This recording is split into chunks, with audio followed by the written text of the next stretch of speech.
ইউকেতে আসার পর প্রত্যেকটা স্টুডেন্টের চিন্তাভাবনা প্রথম থাকে, সেটা হচ্ছে একটা জব কিভাবে খুঁজে বের করা যায়, একটা কিভাবে পার্ট টাইম জবে জয়েন করা যায়। কারণ সে স্টুডেন্ট অবশ্যই টিউশন ফি কিছু পে করে আসে, বাকি টিউশন ফি এখানে এসে তাকে পেমেন্ট করতে হয়, পাশাপাশি তার লিভিং কস্টটা তাকে নিজেকেই বেয়ার করতে হয়। তো জব তার জন্য অবশ্যই গুরুত্বপূর্ণ। তো আমি কিছু আপডেট আজকে দিতে যাচ্ছি আপনাদের। সেটা হচ্ছে যে ইউকেতে কোন সময়গুলোতে জব অ্যাভেলেবেল থাকে, কোন সময়গুলোতে জবের ক্রাইসিস থাকে। এই ক্রাইসিস মোমেন্টের কথাটা আপনাকে কেউই কোনোদিন বলবে না।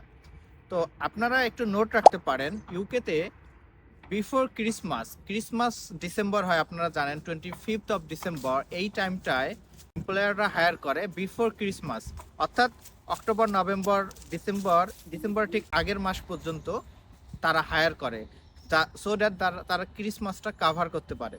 তো আফটার ক্রিসমাস মানে January February March, 1 April or mid of April তারা কখনোই, মোস্ট অফ দ্য এমপ্লয়াররা হায়ারিং করে না।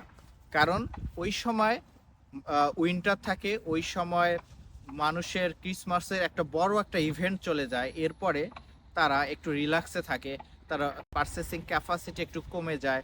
সব কিছু মিলায় ওভারঅল অনেকগুলো ফ্যাক্টর আছে, তার উপর ডিপেন্ড করে তা এই মার্কেটটা স্লো থাকে, মানে জবটা একটু কম থাকে মার্কেটে।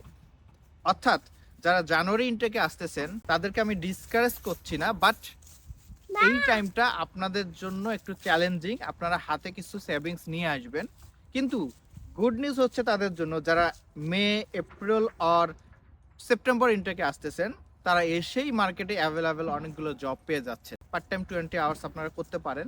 সেক্ষেত্রে আপনাদের জব খুঁজে বের করা এবং জবে অ্যাপ্লাই করা এবং ইন্টারভিউ দিয়ে ফাইনালি জব কনফার্ম করা, সব কিছু মিলায় এই সময়গুলো হচ্ছে বেস্ট সময়।